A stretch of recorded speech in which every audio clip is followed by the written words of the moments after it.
Bueno, buenas tardes a todos los que se están sumando acá desde Buenos Aires.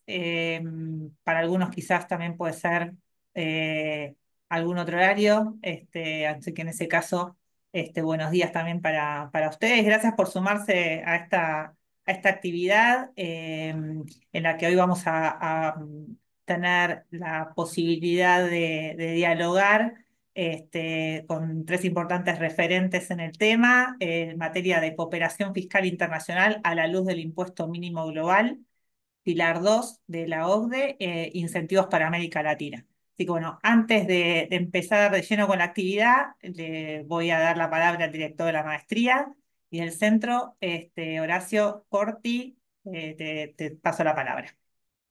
Muchísimas gracias, Ariadna. Y como siempre, primero muchas gracias a todos los que amablemente confían en nosotros y se conectan para participar de una de las actividades que organizamos desde nuestro centro de estudios. También les agradezco la amabilidad que tienen los expositores de participar también en nuestras actividades, que como todos saben, son públicas, gratuitas, tanto para los oyentes como para los expositores. Así que, bueno, es algo, creo, para destacar. Yo simplemente mi presentación es protocolar y de difusión de nuestras actividades.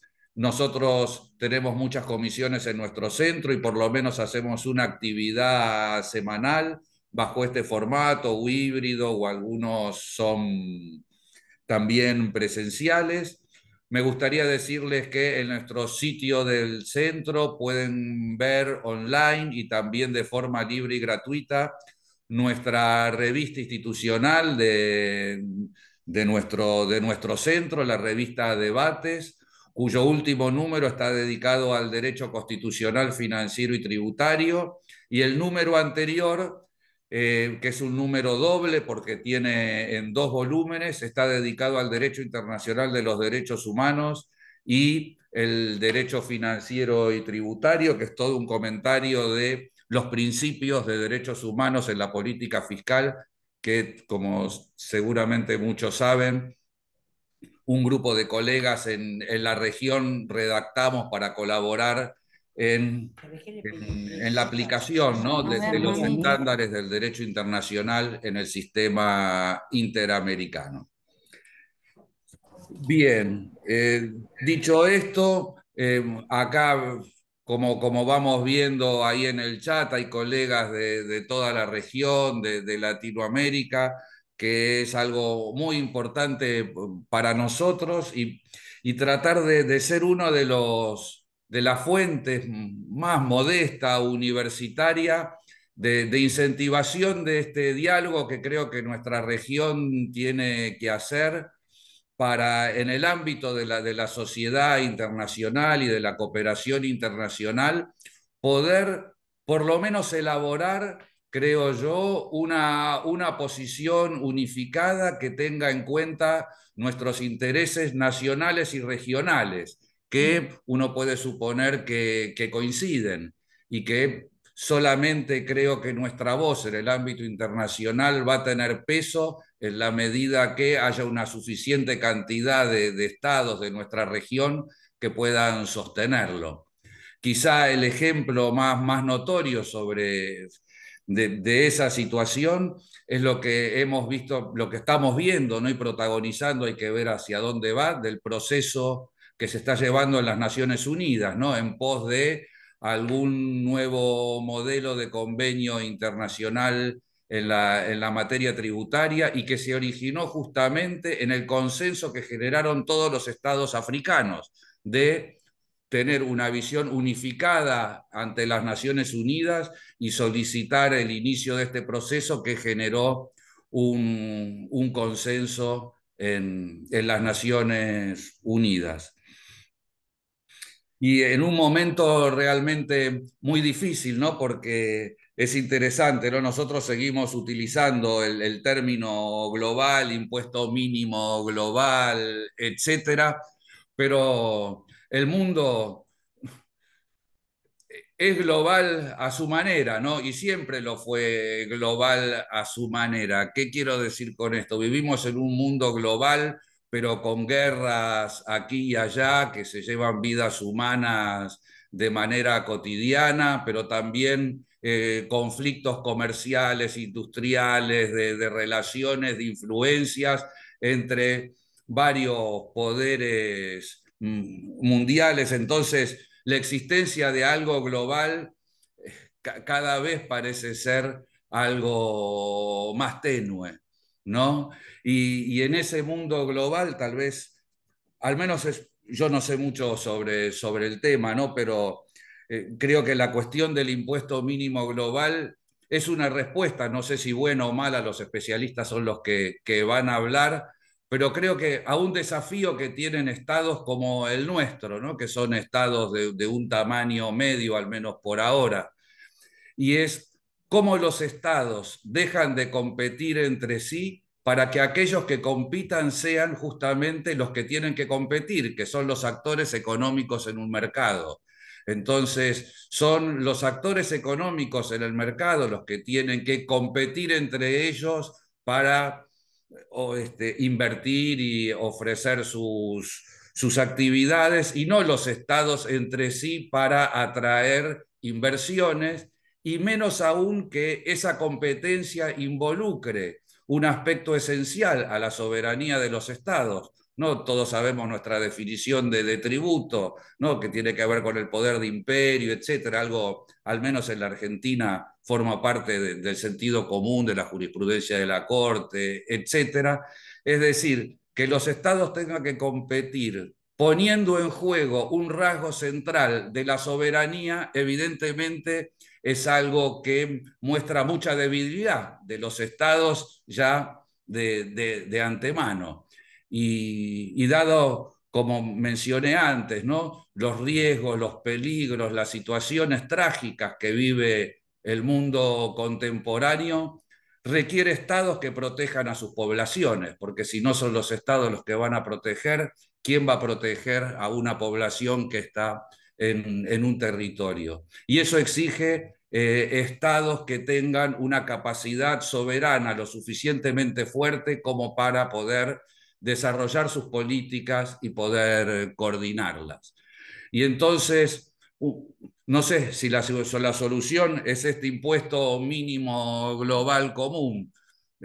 Yo siempre pienso un poco contrafáctico, utópicamente, ¿no? De alguna forma, nuestra región debiera coordinar su sistema tributario y no competir entre sí para atraer las inversiones, que en todo caso las inversiones vayan por otras cuestiones que tienen que ver ya sea con la infraestructura, con otro tipo de cuestiones, ¿no? Con los diferentes recursos naturales, características, condiciones, pero no que eso involucre una erosión de la potestad fiscal, que finalmente lo que conduce es una erosión de los servicios mismos que tienen que prestar el Estado, que son justamente aquellos que son necesarios para que una inversión pueda hacer prosperar y se integre a una sociedad. ¿No? De lo contrario, también, como hemos tenido un debate en otros de los foros, ¿no?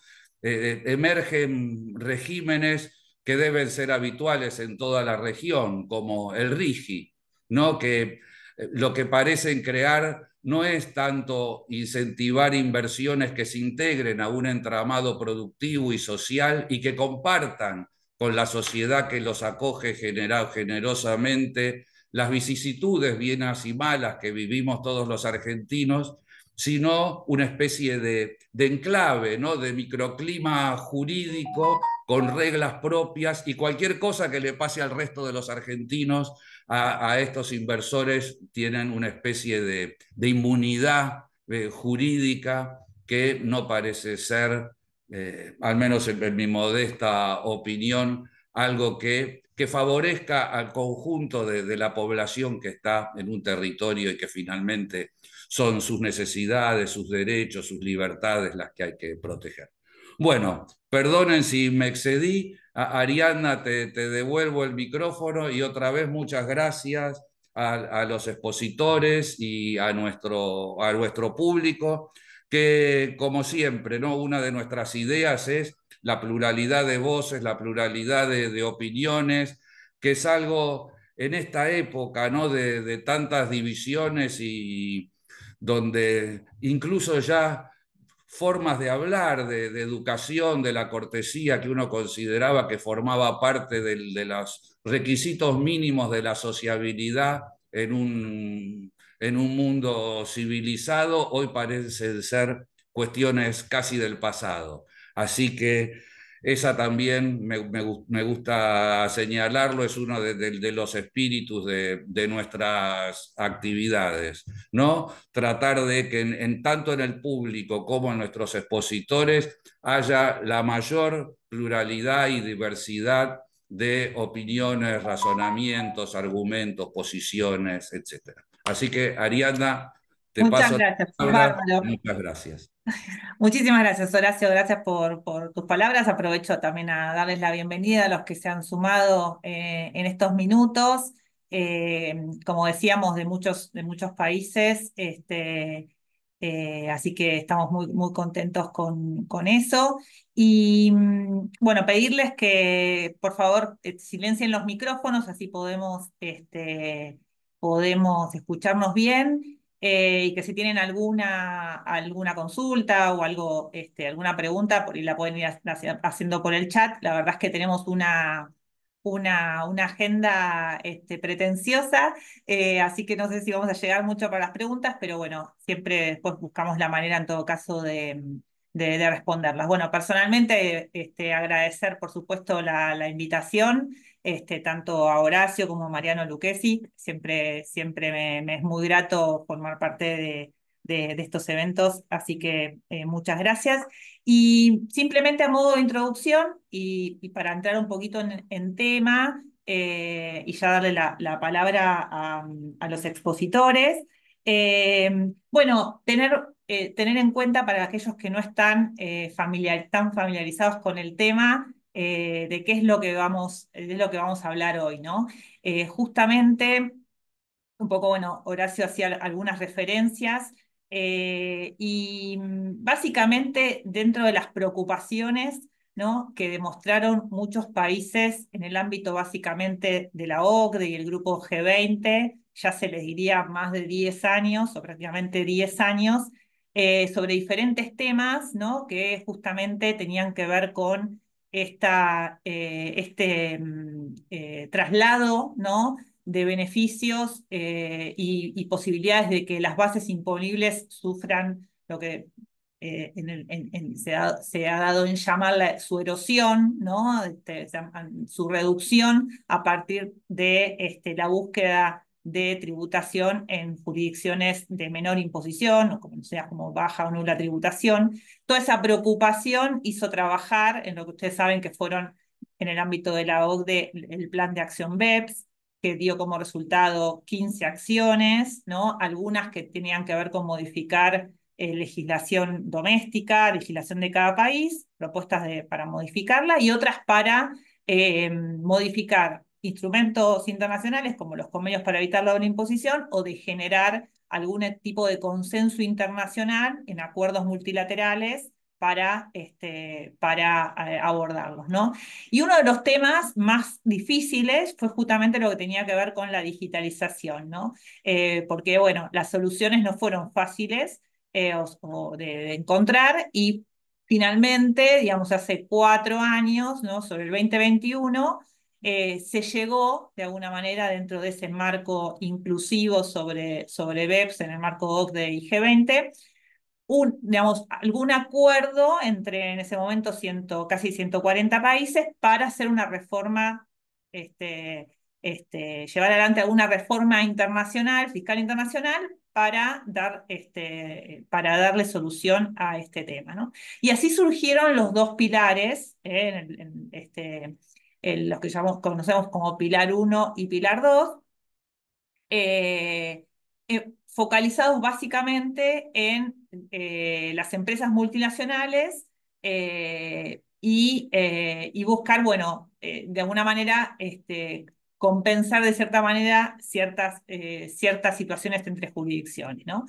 Eh, entonces, en el caso del Pilar uno, ¿no? Se pensó en una tasa impositiva corporativa mínima, ¿no? De al menos el 15% para que, perdón, en el caso del Pilar 2 que es el que vamos a hablar hoy, de al menos el 15% para que los países puedan proteger sus bases impositivas, ¿no? En rigor, este Pilar 2 está compuesto por el impuesto mínimo global y una cláusula de sujeción e imposición, ¿no? Que por sus siglas en inglés STTR, es Subject to Tax Rule, conocida por ese nombre. Eh, y bueno, en el caso de esta cláusula de sujeción, ¿no? Tiene que ver con aplicar, digamos, buscar entre las jurisdicciones eh, que aplican tasas corporativas por debajo del 9%, incorporar ciertos acuerdos del marco de los convenios para evitar la imposición, incorporar ciertas normas que le permitan, ¿no? Al otro país en el cual hay alguna, digamos, va a haber alguna incidencia en ese contribuyente, alguna categoría de ingresos sujeta a impuesta, que pueda de alguna manera recuperar la potestad tributaria que delegó en el marco del convenio cuando se dé esa situación, ¿no? En ese sentido, el mes pasado ya se firmó una especie de instrumento multilateral, EMALAI, referido a esta cláusula de sujeción e imposición. Por ahora solamente fueron 9 los que firmaron, muchos mostraron interés en hacerlo. Argentina estuvo presente en la ceremonia, no se expidió, ¿no?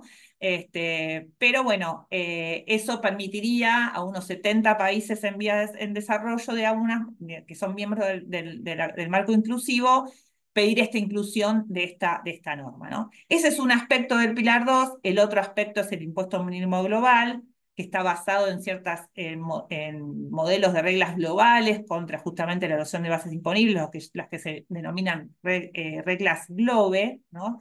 Por la sigla en inglés también. Y bueno, y ahí justamente, ¿no? Estos aplican, como decíamos, a grupos multinacionales que operan internacionalmente y que tienen ingresos anuales o superiores a 750 millones de euros. Eh, y bueno, y permite en este caso introducir, ¿no? este impuesto complementarios sobre utilidades que hayan sido grabadas con una tasa efectiva inferior al 15% y así alcanzar ese umbral mínimo del 15%, ¿no? Es complejo, obviamente, y una de las cuestiones que tiene, ¿no? Que justamente se trabajó prácticamente el año pasado mucho en la implementación, ¿no? Pero además de introducir cuestiones en las legislaciones nacionales, ¿no? Necesariamente operan en conjunto con otras jurisdicciones. Es un sistema coordinado e integral y necesita transparencia y necesita cooperación, porque si no es muy difícil, ¿no? Que esta solución funcione. Así que bueno, vamos a empezar a hablar de este tema. El primer aspecto que vamos a justamente analizar es qué incidencia tiene el impuesto mínimo global sobre la cooperación fiscal internacional y qué incentivos o no propone justamente para los países de Latinoamérica. En primer lugar, le voy a dar la palabra a Leopoldo Parada. Leopoldo es doctor en Derecho con orientación en Tributación Internacional por la Facultad de Derecho de la Universidad de Valencia. Es profesor de Derecho Fiscal en el King's College de Londres. Justamente muy involucrado toda su investigación en las implicancias internacionales del Plan BEPS y es asesora en materia política fiscal a diferentes organismos y gobiernos internacionales.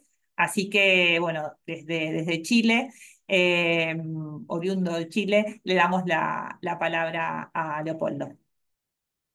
Muchas gracias, Ariadna. Mariano también por la invitación. Oriundo de Chile, ¿ah? Me gusta, me gusta eso.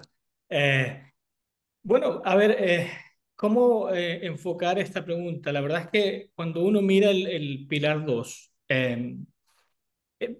hay que ser, digamos, honesto y decir, no solamente genera em, aspectos negativos o externalidades negativas, sino también aspectos positivos. Así que me gustaría partir un poco, digamos, criticando, pero terminar diciendo, bueno, hay cosas que el Pilar 2 genera y que de pronto tiene que ver mucho con lo que ya señalaba Horacio en el sentido cómo reenfocamos la cooperación internacional.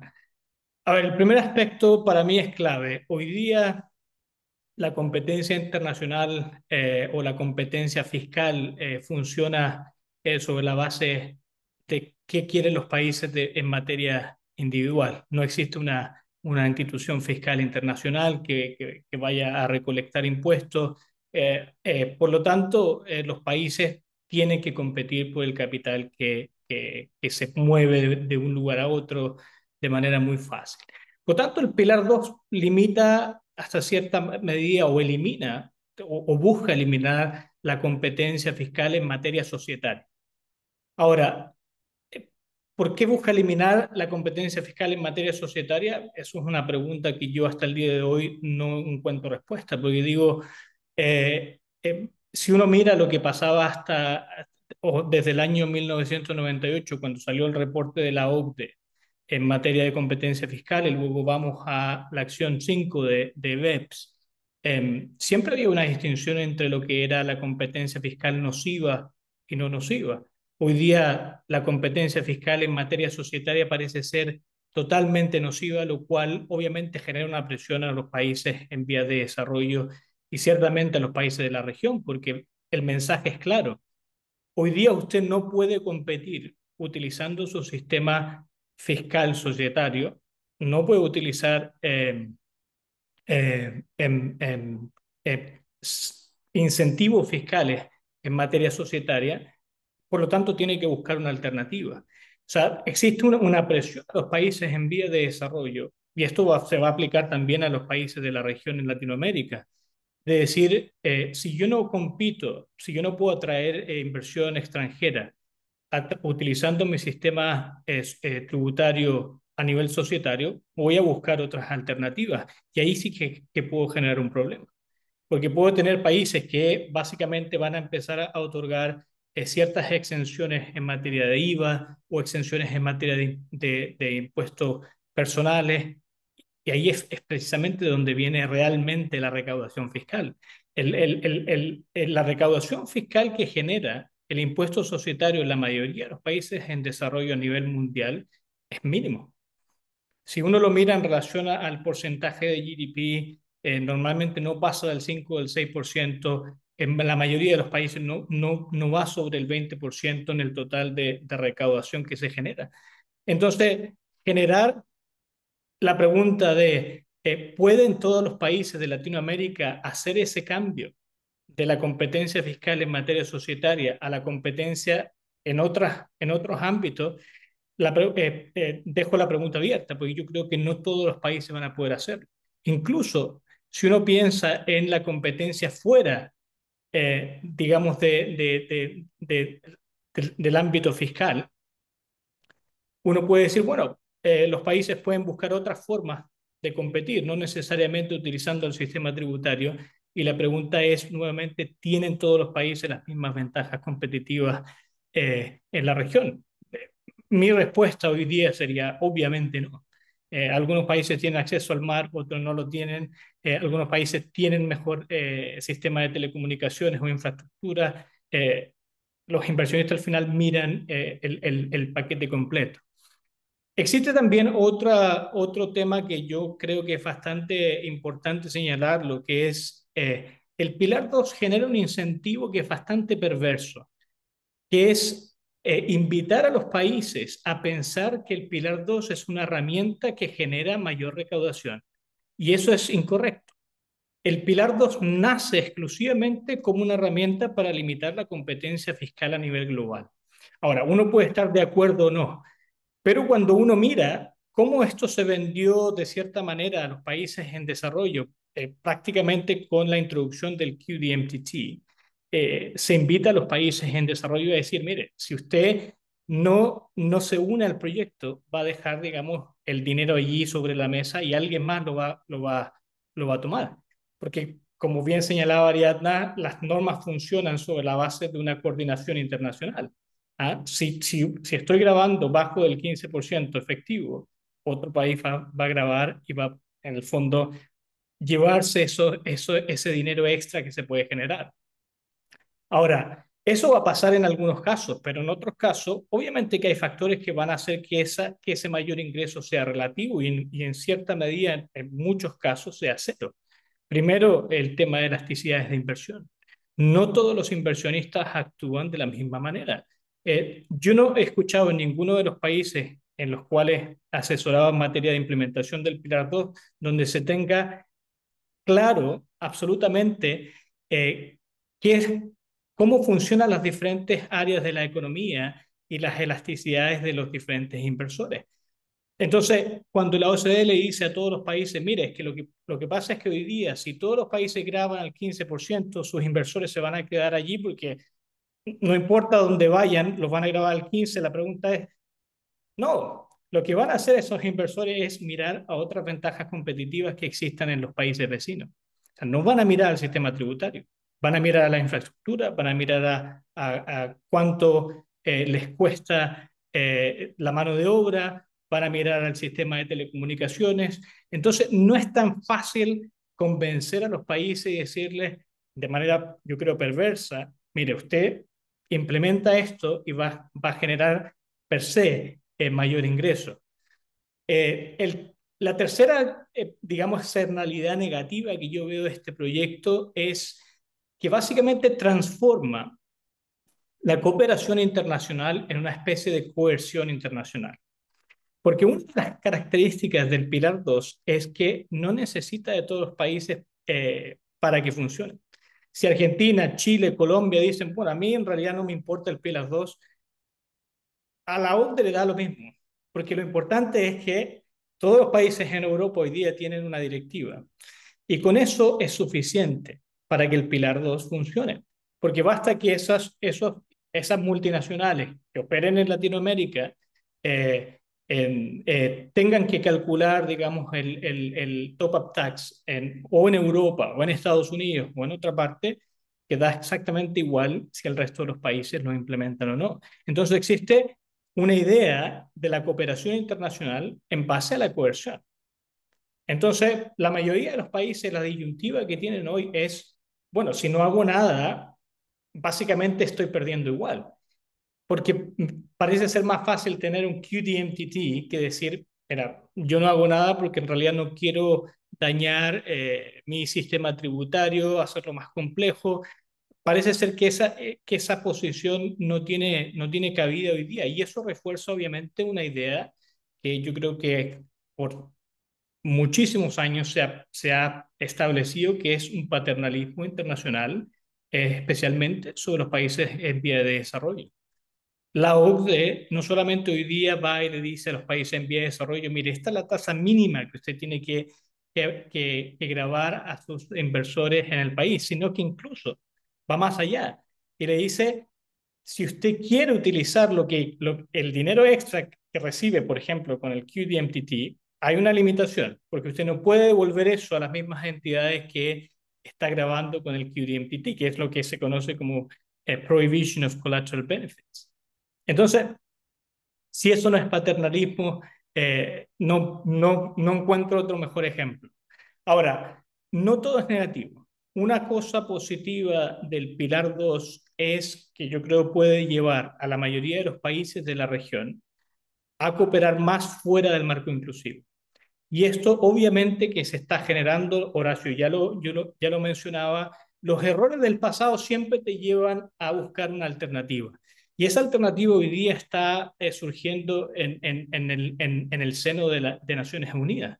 Entonces, ojo con lo que está pasando en Naciones Unidas, porque eso puede generar que la mayoría de los países que no están contentos con la idea de la OCDE, digamos, monopolizando el debate en materia fiscal internacional hoy día puedan o se sientan más proclives a tener una cooperación a nivel de Naciones Unidas. Y esto puede obviamente generar otro aspecto positivo, que es, bueno, el Pilar 2 parece ser que tiene que implementarse, porque si no se hace nada, básicamente va a haber un top-up tax en alguna parte.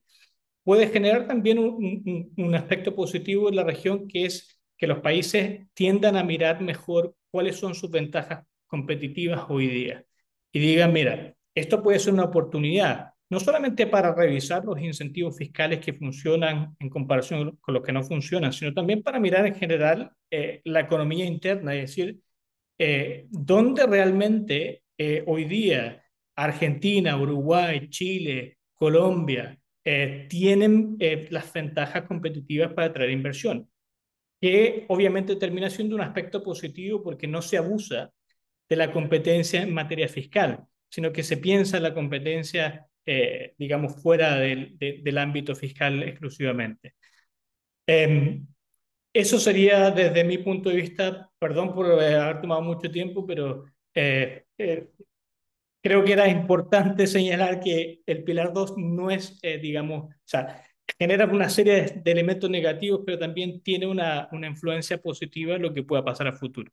Perfecto.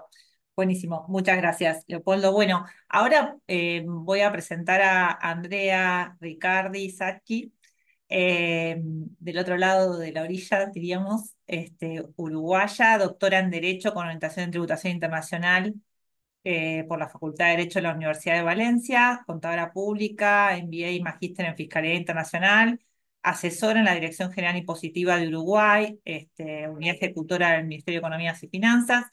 Desde 2020 fue nombrada delegada uruguaya en el grupo de trabajo de OCDE justamente sobre el tema de economía digital y desde entonces trabaja en la coordinación de los delegados uruguayos en diferentes organismos subsidiarios de OCDE, así que es testigo directa de la gestación y el avance de este tema, así que Andrea, te paso la palabra con la misma pregunta de apertura sobre qué incidencia tiene el impuesto mínimo global sobre la cooperación fiscal internacional, qué incentivos o no propone para los países de Latinoamérica.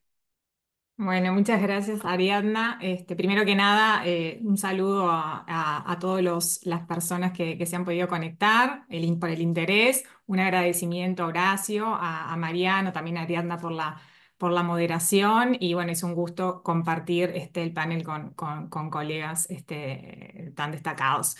Les hago un disclaimer antes de empezar de que las opiniones bueno, que voy a compartir con ustedes son personales y no involucran la opinión que puedan tener las organizaciones con las que me vinculo. Y bueno, yendo ya un poco a responder la pregunta, primero decir que estoy muy de acuerdo con todo lo que Leopoldo ha ido planteando y bueno, les voy a compartir un poco mis ideas que van a ver que van más o menos en la misma línea, creo yo. A ver, ¿cuál es el efecto sobre lo que es la cooperación fiscal internacional del Pilar 2? Bueno, si nosotros, por ejemplo, vemos qué dice la OCDE, qué dice el G7, qué dice el G20 respecto a la concreción de este impuesto mínimo global, vemos que podemos decir que desde su opinión ha sido un éxito rotundo en el sentido, en términos de cooperación fiscal internacional, porque bueno, vemos palabras en las distintas noticias y demás, bueno, que hablan de consenso, que hablan de un compromiso, de una solución coordinada, de una estabilidad, un sistema fiscal internacional, ¿no? Y esto en materia de cooperación fiscal internacional va aún más de lo que es la mera asistencia administrativa, por ejemplo, intercambio de información, de lo que nosotros estamos acostumbrados, porque ustedes fíjense que el impuesto mínimo global al final del día implica que hubo un consenso en torno a unas reglas modelo, ¿no? Unos textos que van a ser trasplantados e introducidos, ¿no? En la propia legislación interna de los países, ¿no? Que esto es bastante novedoso en lo que veníamos viendo, ¿no? Em, entonces, bueno, un éxito rotundo. Ahora, ¿esto es así realmente? Y bueno, y acá creo que tenemos que tener en cuenta, cuando se habla, por ejemplo, de consenso, ¿qué implica ese consenso en sede, ¿no? del marco inclusivo de la OCDE? es una aprobación expresa, ¿no? por algunos países y un silencio, ¿no? por distintas razones, de la gran mayoría de los países. Incluso hubo algunos países, de esos 140 y pico de países que integran el marco inclusivo, que hasta expresamente dijeron que no estaban de acuerdo con aquella declaración de octubre del 2021 que incluye el Pilar 2. Y si ustedes recuerdan, este impuesto mínimo global en realidad se inspira en lo que eran aquellas medidas del GILT y el BIT de los Estados Unidos, introducidas unilateralmente por los Estados Unidos, y fue una iniciativa promovida por Francia y Alemania y impulsada por el G7, ¿no? Una medida esta del impuesto mínimo global que en definitiva, bueno, se suponía que era parte de un paquete, ¿no?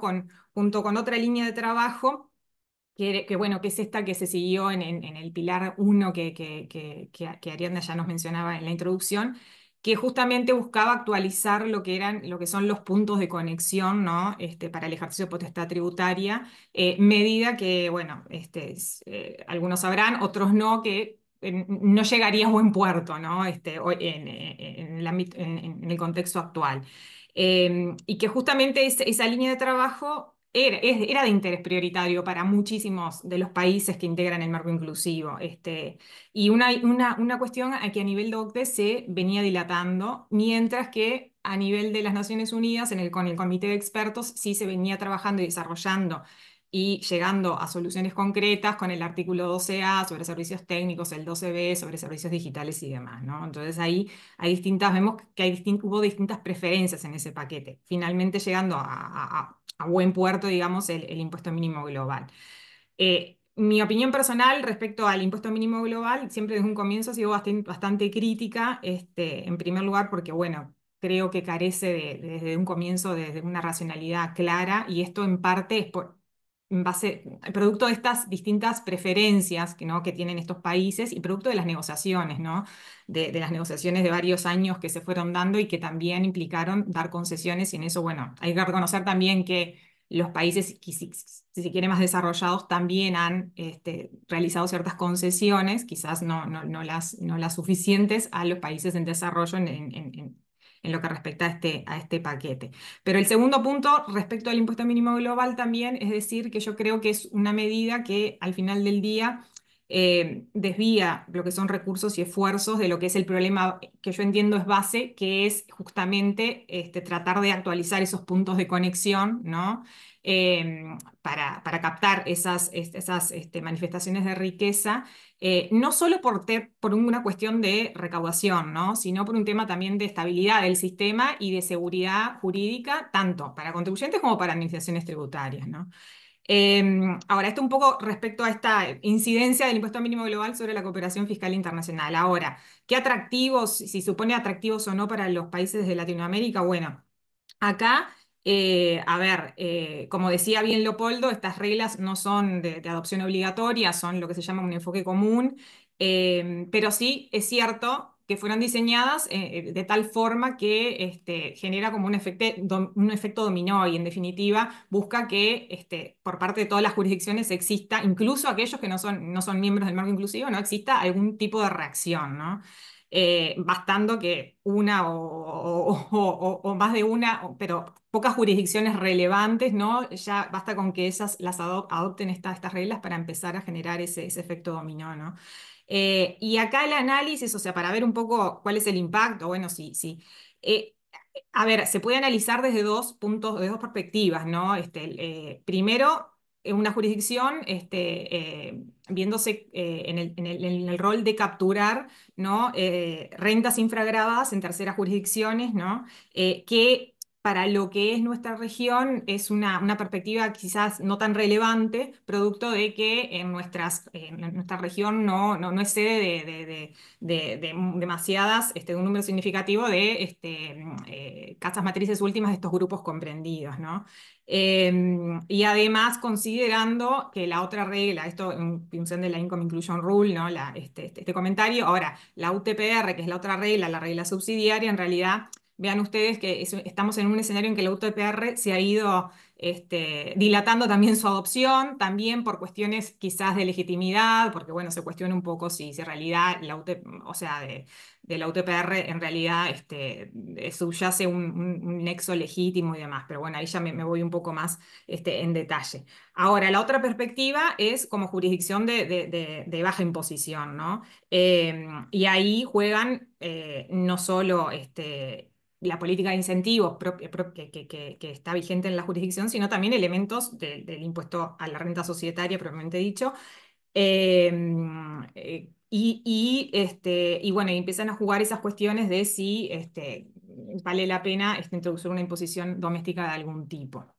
Y esta última perspectiva es la que yo considero que es la más relevante para nuestra región. Y acá, en esta perspectiva, como les mencionaba, surge el tema de los incentivos, ¿no?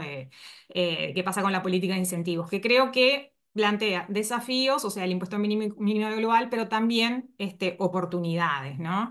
En términos generales, el impuesto mínimo global, con algunos matices, ¿no? Porque también tenemos esta otra medida de la Substance-Based Income Exclusion, ¿no? Que en definitiva un poco fue una concesión, quizás no tan satisfactoria para algunos países. Pero en definitiva, el impuesto mínimo global no es un mecanismo que salvaguarde bajas imposiciones que son producto de la existencia de incentivos tributarios legítimos, ¿no? Incluso aquellos, recuerden ustedes, validados por la acción 5, ¿no? Del plan de acción BEPS, donde bueno, nuestras jurisdicciones también invirtieron tiempo, recursos y demás para adaptarse a esas nuevas esos requisitos de la acción 5. Ahora, bueno, irrumpen esta nueva cuestión del impuesto mínimo global y, bueno, nuevamente se presenta esa necesidad de revisar estos incentivos. Incentivos que igual es cierto que en la acción 5 se centraban en lo que eran aquellos que abordaban todo el tema de las rentas móviles, ¿no? Ahora, respecto también bueno, de los incentivos que no fueron objeto de revisión en su momento, también ahí se presenta una oportunidad, en el sentido de que también, materia pendiente en nuestra región, ¿no? Por nuestras jurisdicciones, hay muchos incentivos que no son analizados desde un punto de vista, una perspectiva de la eficiencia de cada uno, ¿no? Que muchas veces se mantienen en el tiempo y realmente no se saben si el costo-beneficio de su introducción es realmente deseable, ¿no? Pero bueno, también, por otro lado, y acá es cierto que quizás esta forma como decía Leopoldo, bueno, una coacción, ¿no? Una cuestión coercitiva también en corto plazo, o sea, en unos plazos muy cortos donde no hay reglas de transición y demás, y una complejidad, un mecanismo que, o sea, importante, ¿no? Quizás no es esta la mejor forma de promover esa, les digo, revisión holística de lo que son los incentivos en una jurisdicción. En cualquier caso, tampoco estoy de acuerdo con algunas aseveraciones bueno, que se hacían, bueno, en los papeles de la OCDE, diciendo de que, bueno, que los incentivos tributarios son redundantes, que los países se ven presionados a otorgar incentivos, o sea, una visión un poco paternalista, como, volviendo a las palabras de Leopoldo, de que implica pérdidas de ingresos tributarios, porque bueno, también ahí se olvida, y bueno, los efectos indirectos, ¿no? Entonces creo que a ver, no podemos generalizar y decir, bueno, cualquier incentivo tributario no sirve, son ineficientes y bueno, nada, yo creo que ahí hay que ser un poco más cauto. Y bueno, después está todo el tema de que los incentivos tributarios no se van a ver afectados por el impuesto mínimo global de igual manera, ¿no? Y ahí creo que nuestra región también sale un poco desfavorecida, eh, porque los que son los incentivos basados en ingresos, que son quizás los que jurisdicciones de nuestra región quizás más utilizan más, son los más fuertemente afectados. Después tenemos incentivos basados en gastos que quizás son utilizados en mayor, en mayor parte por los países desarrollados, bueno, son los más protegidos, incluso por la Substance-Based Income Exclusion, esta que les comentaba antes, y bueno, y el tema de los créditos fiscales reembolsables calificados. Se encuentran realmente entre los menos afectados y es aquellos que nuestros países tienen menos espacio fiscal ¿no? para introducir, ¿no? Después hay otro tema que también que tenemos que tener cuidado en la región con el tema de las cláusulas de estabilización fiscal, ¿no? Donde se asegura a los contribuyentes determinado tratamiento tributario y realmente ha sido una cuestión bastante poco abordada en el marco, en sede del marco inclusivo. Y bueno, no es un tema menor, ¿no? Porque puede generar algún tipo de responsabilidad del Estado y sus consecuencias, ¿no? Financieras. Y bueno, nada, les dejo por acá las ideas y después seguimos intercambiando, si les parece. Perfecto, gracias. Muchas gracias, Andrea. Sí, muy interesante el tema de los incentivos y bueno, ya anticipaste un poquito los desafíos.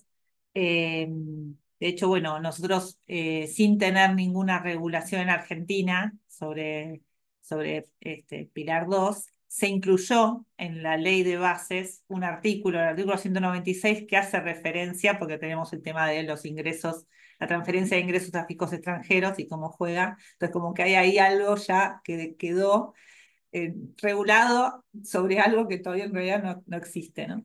Pero bueno, vamos a seguir adelante y bueno, le voy a dar la palabra a Augusto Mancinelli, que además agradecerle especialmente porque estaba anunciada para la actividad eh, uno de sus Guillermo, sí, Guillermo. socios, Guillermo Bailach Miró, de España, pero bueno, por razones laborales no pudo sumarse y Augusto gentilmente aceptó.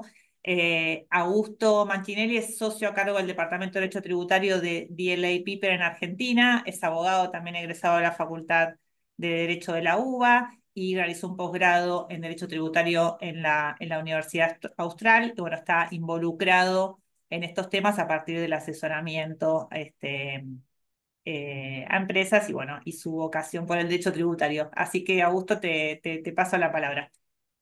Gracias, Ariana, gracias a todos.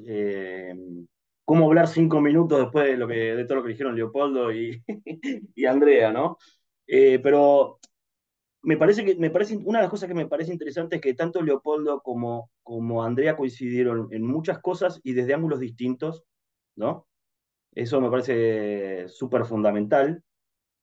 Y me gustaría quizá darles un punto de vista o para complementar y no repetir lo que ellos ya dijeron y que van a decir 10 veces mejor que yo, por ahí un poco más desde la práctica, ¿no? ¿Cómo está la práctica, ¿no? Cuando esto baja a tierra, cuando esto baja a los asesores, a la empresa multinacional que dice, quiero hacer esto, quiero modificar cómo estoy haciendo las cosas, ¿cómo baja a la práctica esto? Para no irme de la pregunta y seguir el tema, que es cómo afecta el impuesto mínimo global y qué incidencia tiene en la cooperación.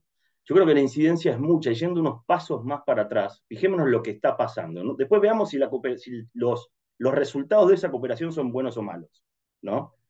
Pero lo que está pasando es, un grupo de países detectan un hecho, lo califican en conjunto como un problema a solucionar, ¿sí?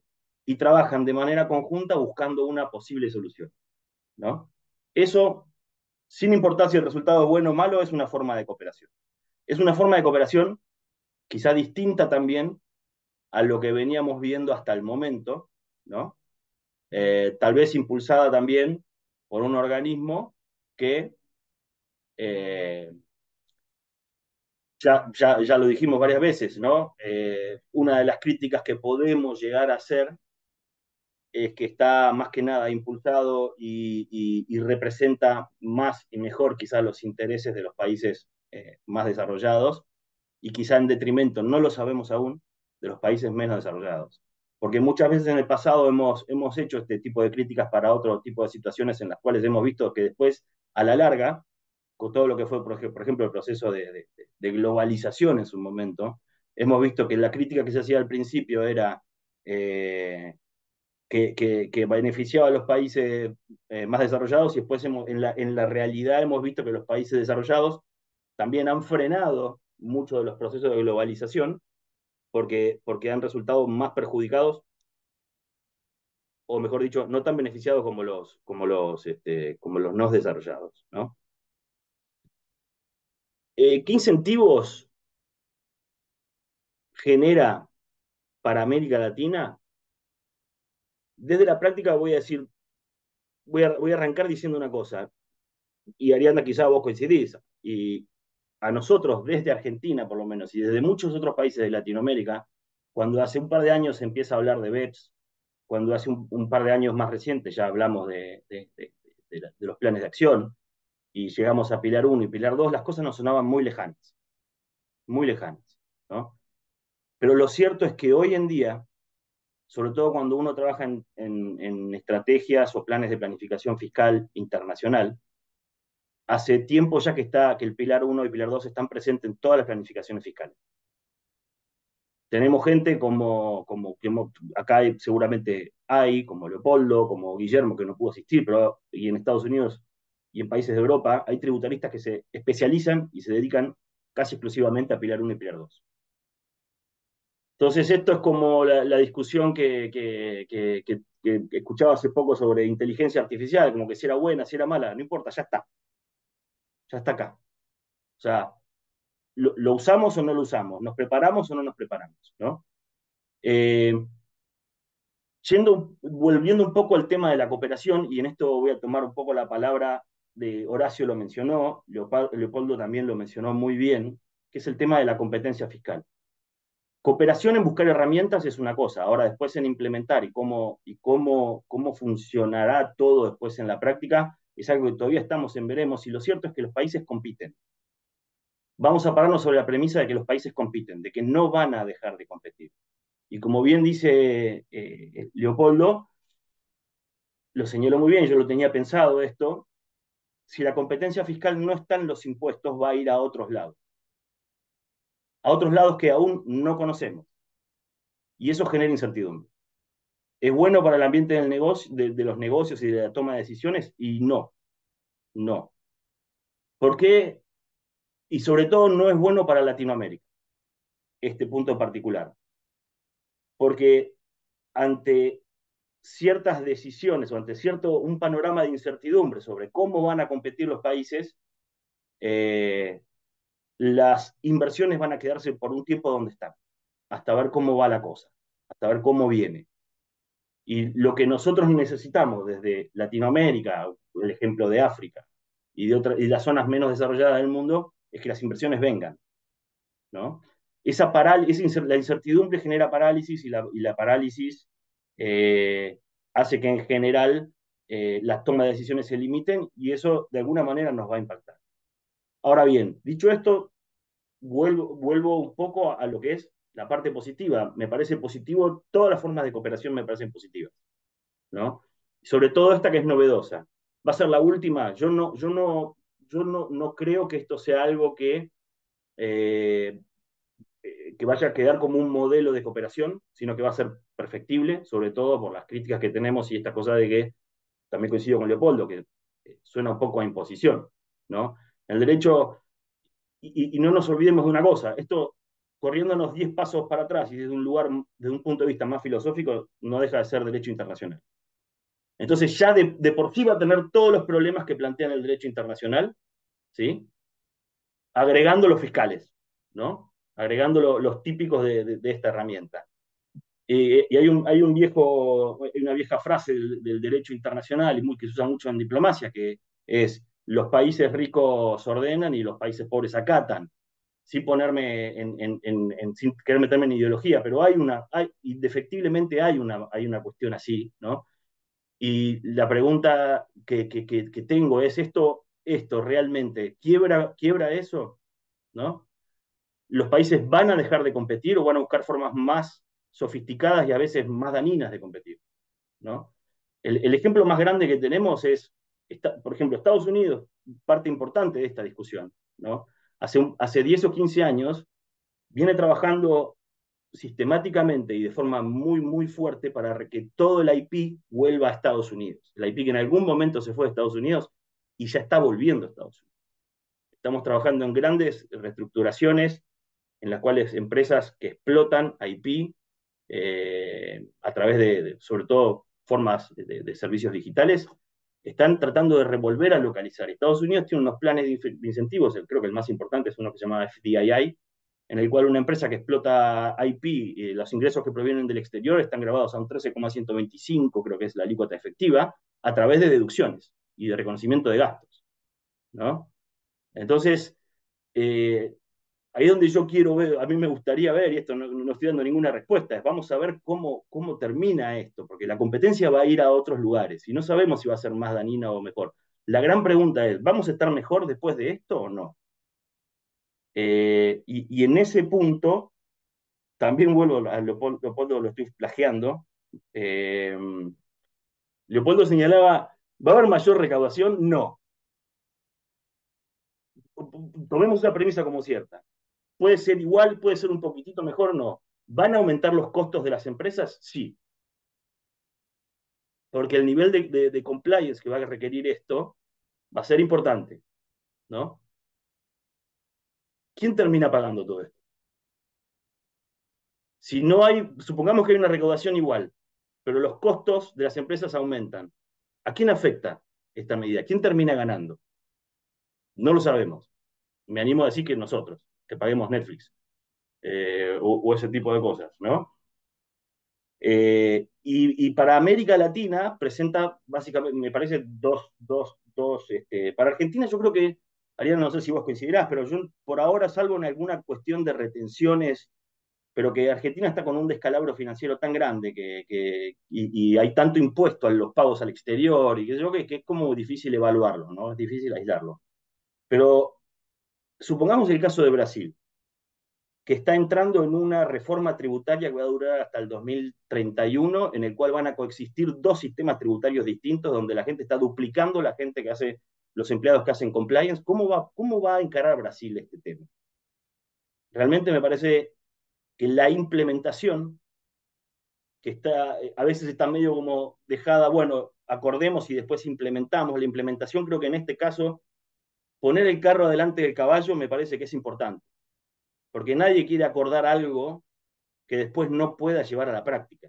Bueno, hay gente que quiere acordar cosas que no va a llevar a la práctica nunca, pero me parece que lo que está en juego es bastante importante, el sacudón es importante. Y por el otro lado, volviendo a las ventajas para Latinoamérica, sí veo que puede haber una ventaja para países de Latinoamérica, sobre todo en lo que es economía digital, ¿sí? Pero no de por sí, no con las reglas. Hay que ver qué medidas toman los países latinoamericanos, ¿sí?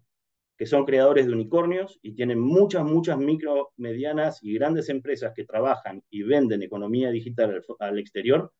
¿Qué incentivos les damos para que dejen de sacar el IP y el centro de ingresos a otros países, a Estados Unidos, a países de Europa, BBI, Cayman, todo eso? ¿Qué incentivos les damos también para revertir ese flujo? Porque revertir ese flujo, más allá de que pueda haber más o menos impuestos, va a agrandar la torta y va a hacer crecer la recaudación para los países latinoamericanos, pero eso no viene dado de por sí por el Pilar 2 ni por el impuesto mínimo global. Hay que ver también qué políticas serias se toman en los países de Latinoamérica para conservar la riqueza. Y hay un aspecto que es fundamental. ¿Por qué no hay un Pilar 2 para la industria de construcción de automóviles? ¿Por qué no hay un Pilar 2 para la fabricación de cables? Es porque estamos hablando de economía digital. Una economía que es nueva, liviana, maleable, que yo puedo sacar de un lugar y llevarla al otro solamente moviendo los recursos humanos, ¿sí? Y las empresas no van a acatar ni quedarse con lo que le dicen, las empresas van a ir a donde les convenga, ¿no? Que ese es el doble juego y la otra cara de la moneda en el concepto de cómo van a competir los estados. Eh, Creo que es imposible predecir cuál va a ser el efecto, ¿sí? Y esperemos que sea bueno o neutro. Sea como sea, esta herramienta de cooperación es perfectible a futuro, seguro, es interesante también. Pero vamos a ver cómo funciona sobre todo para Latinoamérica, que es lo que nos interesa. Muchas gracias, Augusto. Bueno, ahí un poquito se anticipó, te anticipaste sobre el tema de desafíos, así que muchas gracias en aras del tiempo. Tengo Así más que, para eso. bueno.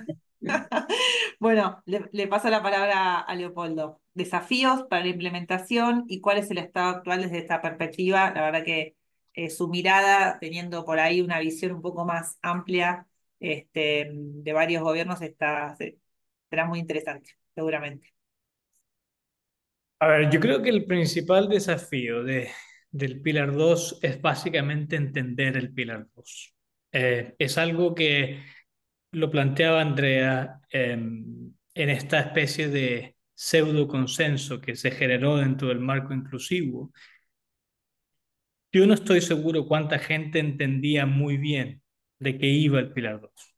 Y eso a mí me ha pasado en la práctica asesorando a gobiernos, donde hasta el día de hoy yo creo que es muy poca gente la que entiende el Pilar 2 y las diferentes, digamos, los diferentes detalles del Pilar 2. Me pasa a mí también, yo he leído millones de páginas de la OCDE, he escrito un montón del Pilar 2. Yo no podría decir el día de hoy soy un experto en materias de Pilar 2, porque hay cosas que me pasaba ayer en una reunión con la OCDE y un gobierno con el que coordinamos la implementación, que me acabo de enterar de que lo que yo pensaba que funcionaba de cierta manera funciona de otra. Entonces hay un desafío básicamente que tenemos que tratar de pensarlo en cuál es la capacidad que tienen las administraciones tributarias en la región.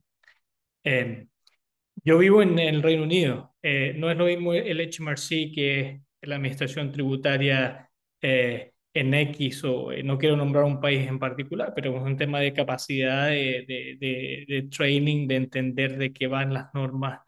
Eh, entonces, yo creo que es fácil perderse en el aspecto del consenso y decir, esto fue un consenso sobre el cual, digamos, se alcanzó un cierto nivel de coordinación, porque en la práctica no había un consenso. Andrea lo planteaba muy bien. Eh, eh, quien no decía nada significaba que estaba aprobando el proyecto como venía. Entonces, entender el Pilar 2 es un desafío. Lo segundo es básicamente generar una estrategia de implementación. Eh, a mí me ha pasado en particular, ahora último, con el ejemplo de Curazao. Curazao está ahí en el Caribe, es todavía, digamos, es independiente, pero depende de cierta manera, digamos, todavía de los Países Bajos. Eh, en la implementación, esto lo puedo decir hoy día porque ya está aprobado, parte de la implementación que nosotros, digamos, conversamos en el aspecto en Curazao era tratar de elaborar una estrategia que permitiese en el futuro, si esto no funciona, salirse. Y eso es algo que los países, yo creo que tienen que considerar. Hay distintas alternativas. Una de ellas, por ejemplo, podría ser tener un QDMTT que sea en relación a si la inversión viene, digamos, desde la casa matriz donde existe una income inclusion. Barbados trató de hacerlo, la OCDE presionó de vuelta, lo redujeron a un año, pero yo creo que es una estrategia bastante interesante porque significa eh, el mensaje que tú le das a los inversionistas es voy a grabar con el QDMTT en la medida de que existe un top-up tax en alguna otra parte. Si no, no tiene sentido. ¿Para qué voy a generar esa mayor tributación? Pensando obviamente que la mayoría de los países de baja tributación eh, eh, tomaron la decisión tiempo atrás de grabar precisamente bajo ese 15%. O sea, es decir, volvemos al tema de si este ingreso extra realmente lo querían cuando un país toma una decisión en base a política fiscal interna de decir, grabo menos a nivel societario porque recaudo o gano en otros aspectos, como por ejemplo eh, la inversión que va a generar cierta cantidad de empleos en el país. Entonces, tener una estrategia de implementación específicamente respecto a las normas es importante. Yo no sé si ese debate existe en Latinoamérica, pero yo diría es clave. Eh, Tener, por ejemplo, la posibilidad de decir voy a implementar el Pilar 2 como una especie de anexo al sistema societario que existe en el país.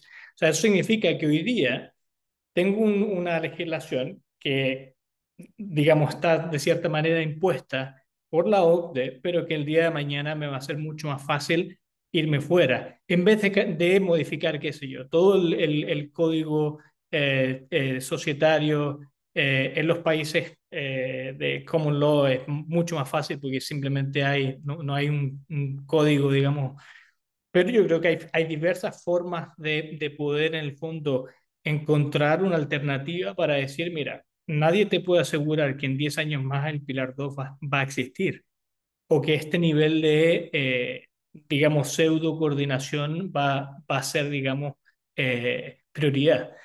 Em, el otro gran desafío para los países de la región, creo yo, va a ser adaptar los incentivos fiscales que tienen.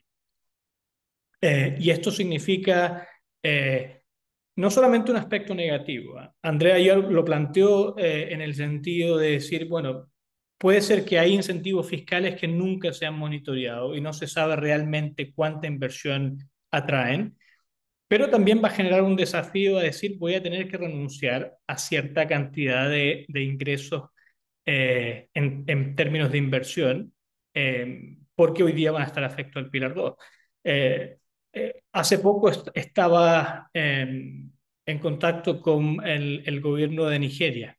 Nigeria tiene un incentivo fiscal que se llama Pioneer Status Incentive, que es una especie de tax holiday. O sea, básicamente lo que ofrecen es que en ciertos 3 a 5 años vas a tener una tasa reducida del impuesto corporativo que es el 25%. O sea, baja del 25 cercano al cero. En el primer trimestre de 2024, solamente ese incentivo fiscal, y eso es públicamente expuesto, generó alrededor de 70 millones de pounds, de libras esterlinas, como inversión extranjera directa. Hoy día, por ejemplo, Nigeria va a tener que plantearse la posibilidad que no va a tener disponible ese dinero, digamos, como inversión dentro del país. Entonces, hoy día, muchos de los países de Latinoamérica van a tener que pensar también en ese sentido. Muchos de los incentivos fiscales que se utilizan hoy puede ser que traigan inversión sustancial y van a tener que, digamos, modificarse para hacerse compatibles con el Pilar 2. Van a tener que haber estrategias para pensar en qué se va a hacer, digamos, como alternativa. Se discute muchísimo respecto a Qualified Refundable Tax Credit, la peor idea que puede pasar para los países en Latinoamérica, porque no tienen la billetera para hacer eso. Y punto, fin de la historia.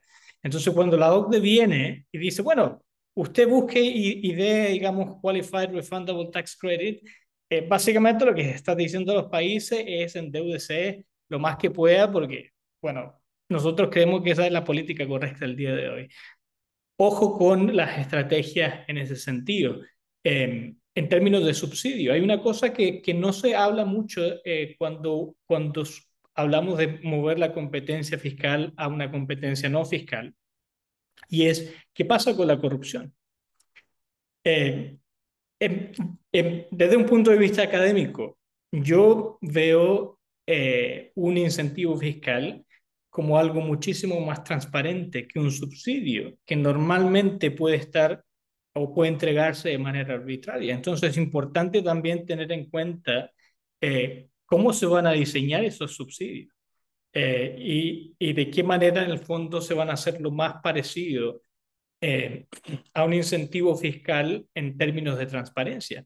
Porque si yo simplemente digo, bueno, ahora tengo que entregar subsidios y tengo un problema de corrupción, voy a estar generando otros efectos negativos dentro de la economía que no existían antes. Por último, es simplemente señalar que va a haber un desafío tremendo para la administración tributaria en toda la región. Y eso yo creo que, salvo el caso tal vez de Brasil, Argentina o incluso Chile, yo creo que hay administraciones tributarias que o sea, que van a tener un problema importante porque van a tener que no solamente entender muy bien de cómo va el Pilar 2, porque todo el mundo piensa que esto es, dejemos a las multinacionales que calculen y ya está.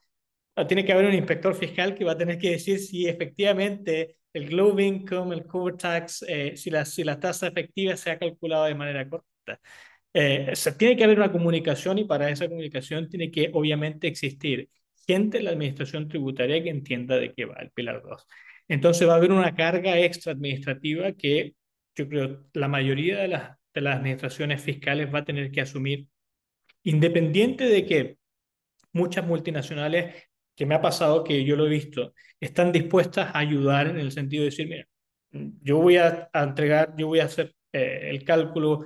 eh, Pasa en muchos países, como por ejemplo en Curazao, que es un país pequeño, pero aún así uno tiene que entender que tiene que haber gente en la administración que va a tener que monitorear que esto se haga de manera correcta. Si no, olvidémonos de el extra tax revenue que se está prometiendo, porque eso es otro tema. O sea, una cosa es decir, en base al análisis de impacto económico, usted va a generar X o Y con el QDMTT, y otra cosa es que no pueda recolectar nada porque básicamente no tienes la capacidad de poder monitorear de que eso efectivamente se puede recaudar.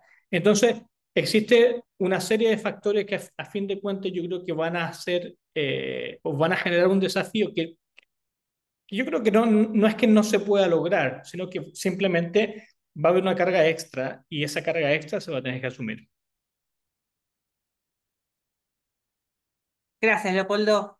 Muy claro. Andrea, te paso cuál es tu... Ya un poquito habías adelantado este Sí. tema, pero adelante. Bueno, muchas gracias, Ariadna. A ver, coincido con Leopoldo en todo lo que he comentado. Creo que bueno, por eso, el gran desafío, y desde el punto de vista de las jurisdicciones y también desde el punto de vista de política tributaria, bueno, y después un poco les voy a comentar de administración tributaria, es conocer también cuáles son las verdaderas implicaciones, ¿no? que va a tener el pilar, que es un poco la incertidumbre que también se comentaba antes, ¿no?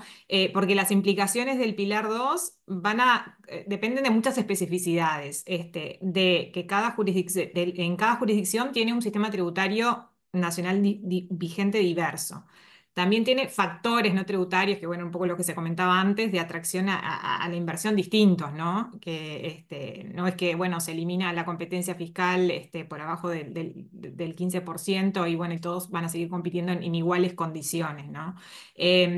Después, también va a depender de cada grupo multinacional comprendido, por ejemplo, de la estructura societaria del grupo fundamental y también de las reacciones que otras jurisdicciones vayan teniendo, ¿no? Entonces, el análisis que cada jurisdicción hace es sumamente complicado por esto, y también por eso es difícil también diseñar una estrategia, ¿no? A futuro, máxime sumándole que el marco de implementación, este famoso marco de implementación de GloBE todavía está en desarrollo, ¿no? Entonces, hay muchos puntos en esas cientos y cientos de páginas de reglas, comentarios y guías administrativas, que bueno, que ahora hay un comentario consolidado, pero ya se sacó un comentario consolidado a diciembre de 2023, ya sacaron otra guía administrativa en 2024, ¿no? Y este marco de implementación de GloBE que yo les digo, bueno, que se sigue desarrollando, está definiendo algunos puntos que ya se sabía que se habían dejado ahí medio stand-by para definir, pero también otras cuestiones fundamentales en todo lo que es la discusión, que es el tema que ya Leopoldo lo traía a colación, de que, bueno, que no se puede otorgar un beneficio en paralelo a la introducción de la Income Inclusion Rule, la Under Tax Payment Rule o el Qualified Domestic Minimum Top Up Tax, que justamente tiene que tener esa calificación, ¿no? Para hacer una buena regla. Y bueno, y eso tampoco hay demasiado, hay algunas cosas en los comentarios, en las reglas, pero bueno, ahora hay todo un proceso que está sucediendo en estos momentos, que es de toda la revisión, una revisión simplificada de las jurisdicciones que ya han introducido, por ejemplo, la Income Inclusion Rule y el QMTT. ¿No? Pero bueno, también esto genera incertidumbre y un poco también quizás por eso, en cierta forma, los países de nuestra región como que están en esa posición de wait and see, ¿no? De que como que al final también es difícil definir hoy cuando no están todos los elementos puestos sobre la mesa, ¿no? Y en particular esta cuestión de los incentivos que les mencionaba recién. Em, a ver, después el otro gran desafío, que ya Leopoldo lo comentaba, es de la cabal comprensión del mecanismo, ¿no? Son páginas y páginas de reglas, de comentarios, también en inglés, ¿no? Y también que debe ser adaptada si eventualmente si se introduce alguna cuestión a la terminología propia de cada sistema, ¿no? No es que tampoco en los países, o sea, de nuestra región pueden, algunos tienen algunas islas y demás, pero en realidad no podemos legislar por referencia como lo han hecho otros países como Nueva Zelanda, ¿no? Sin perjuicio, bueno, de que también hay muchas reglas que están incluidas en estas páginas les digo, de las reglas modelo, que tampoco son necesariamente de aplicación en todas las jurisdicciones. Por ejemplo, hay reglas específicas para los regímenes fiscales de distribución, que bueno, es muy, muy, muy específico, por ejemplo, ¿no? También, a ver, requiere, la comprensión de las reglas GloBE tiene una fuerte base contable, ¿no? Entonces eso también requiere un esfuerzo de trabajo interdisciplinario, ¿no? De capacitación de los funcionarios de las administraciones tributarias en la materia, ¿no? En todo el cálculo tiene, o sea, el componente contable es muy importante en el alcance, en el cálculo del impuesto complementario, en la operativa, ¿no? De la propia operativa del mecanismo de las reglas GloBE. Otra cuestión, que ya un poco lo mencioné, pero es cómo integrar esas reglas, si se quieren, ¿no? Adoptar, cómo integrarlas en el sistema tributario vigente en cada jurisdicción. Y en este sentido, algunas jurisdicciones de nuestra región tienen ahí un tema con lo que es introducir todo este mecanismo que está estructurado sobre una imposición en base a la sujeción personalista, ¿no? En sistemas tributarios que están estructurados a través en torno a lo que es la imposición objetiva, en base al criterio de la fuente, ¿no? También eso es un gran tema. Ya, bueno, todo esto requiere una infraestructura administrativa y operativa, sistemas de control y gestión de riesgos por parte de las administraciones tributarias también importantes. Y también todo el mecanismo para funcionar va a requerir o sea, una operativa consistente y coordinada entre todas las jurisdicciones. Y acá hay un tema que también fue medio como relegado, ¿no? En todo lo que ha sido los trabajos en torno al Pilar 2 y es que no. Ustedes saben, no existe un convenio multilateral que implemente esto, sino que son reglas modelos que van a ser replicadas en la jurisdicción, en la legislación interna unilateralmente por las jurisdicciones, ¿no? Entonces acá no tenemos, o sea, el tema de disputas, ¿no? O sea, esto es un mecanismo coordinado y que tiene que ser consistente, pero bueno, pueden surgir muchas disputas y esto realmente no es un tema como que se fue dejando, se está trabajando en esto, pero bueno, quizás un poquito más tarde de lo deseable, ¿no? A ver cómo se va a manejar estas cuestiones. Y bueno, y el tema de los incentivos no voy a ahondar, porque ya lo hemos conversado. Los países van a tener que optimizar cuáles son las opciones, ¿no? También ponderar esos factores no fiscales, ¿no? Y que se van a volver cada vez más relevantes para los países de nuestra región. Incluso, bueno, y acá les quería comentar que Leopoldo, bueno, comentaba el caso de Nigeria. Nosotros, por ejemplo, tenemos el régimen de zonas francas, ¿no? Me imagino, es bastante conocido también por ustedes. Y ustedes, hay un informe que es público, ¿no? Del 2022 de CERES, de una organización este, eh, em, que dice que por cada dólar exonerado, las zonas francas generaron al país un retorno de casi 6 veces superior, ¿no? Y ustedes vean, las zonas francas implican un impuesto cero, no, incluyendo el impuesto a la renta corporativa, ¿no? Entonces, todos esos efectos indirectos, bueno, ¿cómo se va a manejar esto, ¿no? Y bueno, nada, dejo por ahí, así no robo más tiempo y seguimos conversando. Muchas gracias, Andrea. No sé, Augusto, si querés agregar algo más de esto, si no pasamos vamos para el siguiente, dale. Buenísimo, porque así también le podemos Te agrego dedicar una sola tiempo. cosa, Dale, dale. dos cosas. Desafío de la implementación, creo que la implementación es el desafío,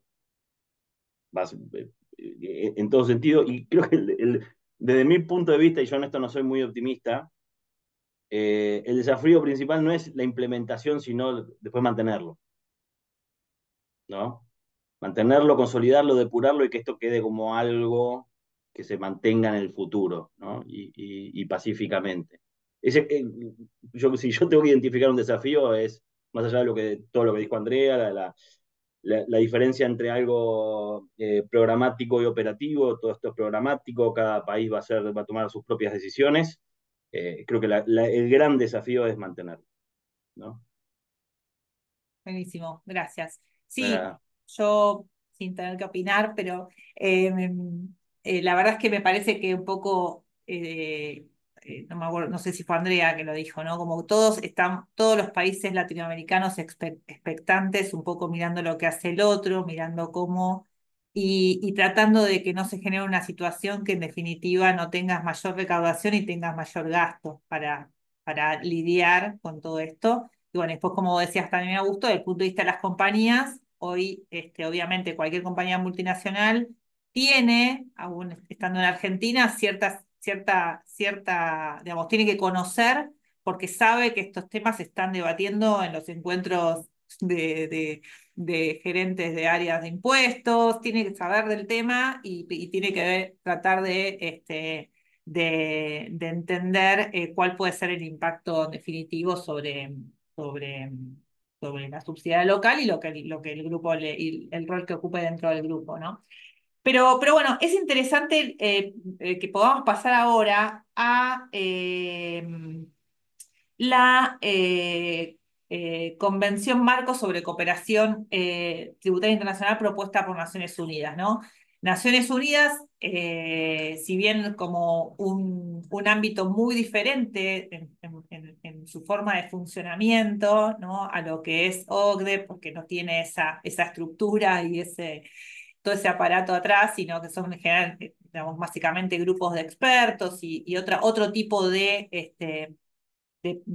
posibilidad de generación de estos debates y de dar luz a ciertas propuestas específicas, eh, así como ha sucedido con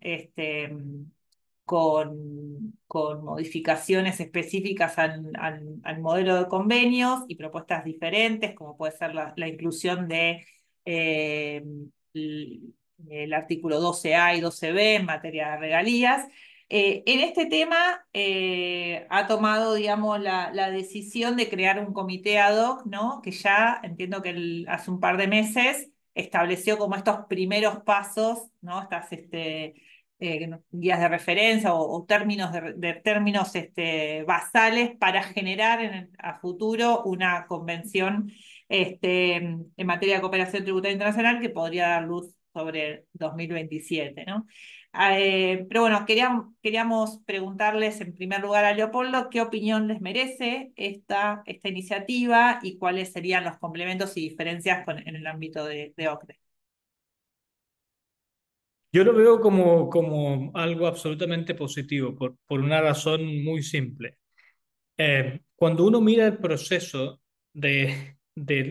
digamos, del sistema tributario internacional o de fiscalidad internacional eh, en las últimas 3, 4 décadas, eh, ¿qué es lo que uno básicamente ve? El reporte de la OCDE en X o Y. ¿Qué es lo que la OCDE propone a los países que deberían hacer? ¿Cuáles son las recomendaciones de la OCDE?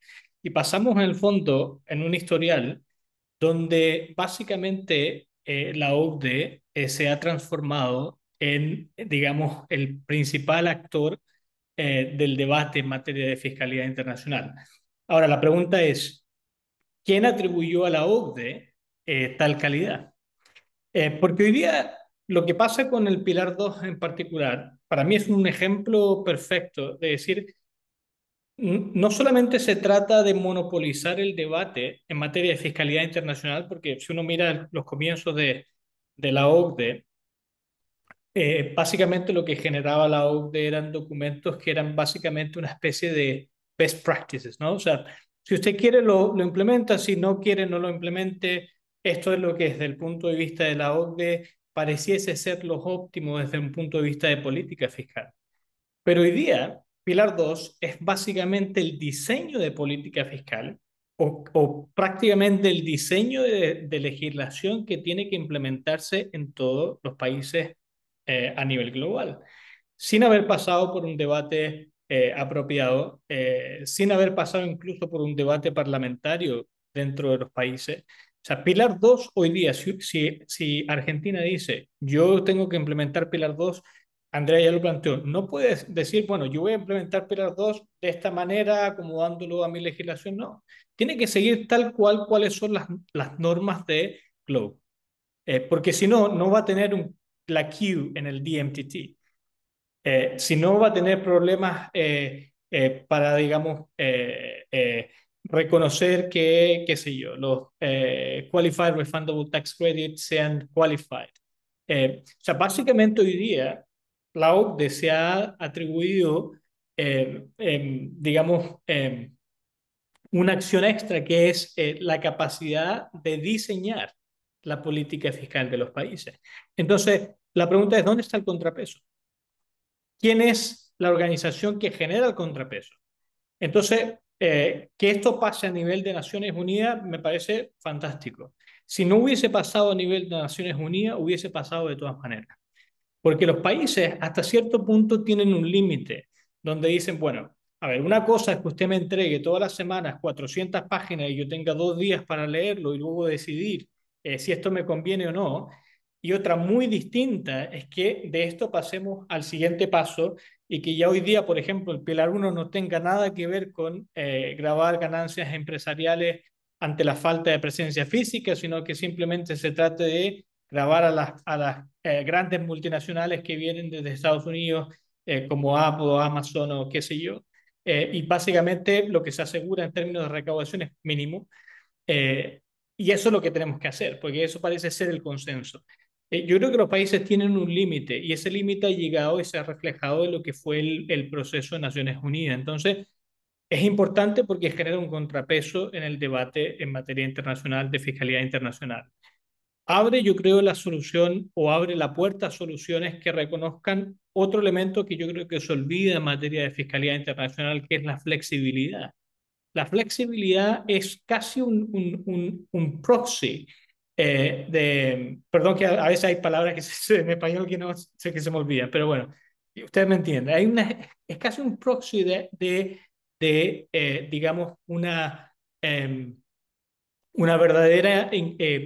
verdadero debate inclusivo, ¿no? Flexibilidad significa básicamente reconocer que los países tienen diferentes realidades económicas, sociopolíticas, culturales, y tenemos que partir de esa base. O sea, hay países que van a decidir en base a su propia identidad tener una baja tributación y otros van a tomar otras opciones. Entonces, tratar de generar esta especie como de soluciones únicas que tengan que implementarse para todos los países, porque eso pareciese ser simplemente porque se hizo desde una oficina en París, digamos, la medida a seguir. Yo sé que hay varios académicos y no académicos que plantean un poco el problema que se pueda generar, que es tener una especie de un doble sistema tributario internacional, ¿no? Seguimos, digamos, la OCDE sigue trabajando, por otro lado aparece Naciones Unidas y básicamente enfrentamos un problema con dos sistemas tributarios a la vez. Yo soy un poco más optimista en ese sentido. Si uno mira lo que es los términos de referencia, yo creo que son bastante claros en los objetivos, en los principios que plantean. Sí hay cosas que se tienen que mejorar. Yo creo que eso hubiese sido más fácil eh, acotar, por ejemplo, el contenido de los protocolos que se van a negociar. Hay cosas que podrían haberse hecho mejor. Por ejemplo, aclarar cuál va a ser el sistema, digamos, de gobierno interno. ¿Va a ser por consenso? ¿Va a ser por mayoría? Pero a fin de cuentas, esos son detalles. Porque lo que importa es lo que esto representa. Y esto representa para mí la materialización de algo que iba a pasar, sí o sí. O sea, tú no puedes tener un grupo de países dentro del marco inclusivo, decirle a usted, venga, siéntese, escuche, aprenda, y luego vamos aprobando que Pilar 2, que Pilar 3, que Pilar 4. O sea, eso en un momento tiene que parar porque básicamente, digamos, los países cuando discuten esto de manera interna, a mí me ha pasado mucho en varios comités expertos, obviamente llega un momento donde dicen, bueno, a ver, eh, una cosa es la presión de la OCDE, porque hoy día la OCDE sí que tiene poder para presionar a los países. ¿Eh? O sea, veamos la suerte entre gitanos, yo lo he visto. eh, si usted no implementa Pilar 2, si usted no implementa Pilar 1, bueno, ojo que está la lista negra, azul, verde, amarilla y la que sea. Entonces, eso pasa y pasa mucho. Entonces, pasa porque no hay un contrapeso. Y yo creo que ese contrapeso hoy día se puede generar, yo creo que se puede generar una especie de cooperación que sea más flexible, que busque alternativas que no sean únicas. Si vamos al tema, por ejemplo, de la economía digital y el problema, digamos, de qué pasa con las ganancias empresariales ante la falta de presencia física. Eh, Pilar uno para mí es un muerto viviente, pero veamos la realidad de los países en Latinoamérica y fuera de Latinoamérica. ¿Por qué no utilizar el IVA? ¿O por qué no mirar a otras alternativas, incluyendo, por ejemplo, los impuestos a los servicios digitales? ¿Por qué tiene que haber una sola alternativa única que resuelva el problema para siempre? Y esa alternativa tiene que ser una especie de formulary apportionment que se aplique, digamos, o pseudo formulary apportionment que se aplique a nivel global. Entonces, el mensaje para mí es claro. En la convención, digamos, marco sobre cooperación internacional, representa un efecto que era necesario y que más allá de los detalles, digamos, de la negociación, yo creo que eso va a existir. Y ahora el desafío es si en 3 años, cuando exista la convención, realmente los países van a también empezar a entender que tiene que haber una flexibilidad en términos de aceptar que no siempre se puede ganar. Una cosa que a mí me llamó la atención, siguiendo el debate por televisión, digamos, del marco de la convención, era algunas veces la posición un poco intransigente de algunos países. Eh, y yo creo que eso en el fondo es lo que a la mayoría le genera incertidumbre. Y eso pasa porque no estamos acostumbrados a cooperar. O sea, estamos acostumbrados a ver el sistema tributario internacional como una especie, digamos, de isla donde cada uno en el fondo hace lo que quiere. De pronto nos juntamos un poco para ir a la fiesta juntos, pero ya está. Luego cada uno a su casa. Y en el fondo, si realmente se quiere hacer un cambio que perdure en el tiempo y se quiere trasladar un poco, digamos, el debate exclusivamente en el seno de la OCDE en París y moverlo, digamos, a Naciones Unidas, yo creo que también muchos países tienen que partir de la base de entender que van a tener que perder un poco, digamos, en lo que quieren plantear. De esa manera yo creo que se puede llegar efectivamente a un sistema tributario que sea primero más simple y que vea en el fondo y que respete la capacidad o las diferencias en términos económicos y sociopolíticos y culturales de los diferentes países, incluido obviamente los países de Latinoamérica. Muchas gracias, Leopoldo. Andrea. Sí. Bueno, un poco, a ver, este proceso que se está dando en sede de la ONU es un proceso que lo que busca, y bueno, y así se exponen los distintos papeles, fortalecer la cooperación fiscal internacional y hacerla plenamente inclusiva y más efectiva, ¿no? Y este es un proceso que surge a instancias de Nigeria, como decía Horacio hoy más temprano, un poco en representación de los países africanos, y eso sin duda es muestra del claro ese descontento que veníamos hablando de todo lo que es el proceso en sede de la OCDE. Ahora, a ver, ¿es más inclusivo, más efectivo? ¿Se va a hacer este proceso? La pregunta, bueno, a ver, acá una cuestión que es un punto álgido de discusión es el tema del consenso, la toma de decisiones de consenso versus la mayoría, ¿no? Por ahora el proceso, ¿no? Con las distintas resoluciones que se han ido, que la Asamblea General ha ido emitiendo y demás, o siempre se va regido por lo que es la mayoría, ¿no? De hecho, los términos de lo que tenemos ahora son unos términos, un draft de los términos de referencia para esa convención marco que la Asamblea General va a tener que ver si aprueba o no, o qué hace, ¿no? Esa propuesta de los términos de referencia fue aprobada, ¿no? En un comité ad hoc, ¿no? Donde ahí tuvimos 110 votos a favor, ¿no? 44 abstenciones, la mayoría países europeos, y Argentina estuvo también en ese grupo, y 8 votos en contra: Australia, Canadá, Corea del Sur, Estados Unidos, Israel, Japón, Nueva Zelanda y Reino Unido.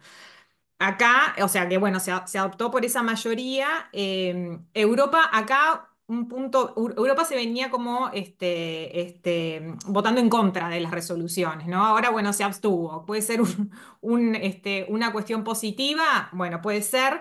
Eh, el 27 de septiembre el Consejo de la Unión Europea emitió un documento que justamente hace como una especie de reclamos de lo que es este proceso, y una de las cuestiones que reclama es que bueno, se vaya al consenso, a la cuestión de tomar las decisiones por consenso, ¿no? Y bueno, entre otras cuestiones, ¿no? Pero ahí vamos viendo cómo se da este proceso. Ahora, a ver, en función de cómo se tome este proceso, en definitiva define lo que es lo que va a ser la agenda, ¿no? Y por lo tanto los temas sustantivos que se van a tratar. Y en este sentido, bueno, una cuestión creo que es relevante, y un poco de las cuestiones que veníamos hablando, es que ese draft de los términos de referencia, se optó por trabajar en unos protocolos, que bueno, esto ya venía de las resoluciones anteriores, en forma de sugerencia, digamos, unos protocolos tempranos. O sea, a medida en simultáneo a que se negocie esta convención marco, se van a trabajar en dos protocolos, ¿no? En estos 3 años, digo, en estos 3 años que vos, Ariadna, mencionabas, de elaboración de esta convención. Y uno de los temas, o sea, uno de de estos dos protocolos, un tema ya está definido, propuesto, ¿no? En el draft. Esto tiene que pasar por la Asamblea General. Y justamente es el tema de cómo grabar esos ingresos derivados de la prestación de servicios transfronterizos, ¿no? Que ya veíamos que era un tema que la OCDE, bueno, primero, Pilar uno muerto, o sea, entonces es un tema bastante, digamos, primero, es un tema relevante, creo, y además que, bueno, que necesita ser abordado. Entonces, bueno, acá importante considerar que, por ejemplo, el Comité de Asuntos Fiscales de la ONU, justamente en estos momentos está en Ginebra reunido viendo si aprueba este artículo XX, ¿no? Que va a implicar que va a sustituir algunos artículos, el párrafo 5.3b del modelo ONU, el 12A y el 14, para permitir que en la jurisdicción donde se encuentra el pagador del servicio pueda tener potestad tributaria, ¿no? Entonces, bueno, quizás eso pueda servir de input en el marco de este eventual negociación de la convención marco. Eh, otro- es han surgido también en el marco de, o sea, en este trabajo en seno de la ONU, algunas otras cuestiones que quizás no venían siendo trabajadas en sede de la OCDE. Por ejemplo, todo el tema de la tributación a a los individuos, los individuos de altos patrimonios, ¿no? Que bueno, que hay todo un tema ahí en el G20 de Brasil, de los impuestos a los súper ricos y demás, que bueno, puede ser que se traten temas que en realidad para la OCDE quizás no eran prioritarios y para otros países sí.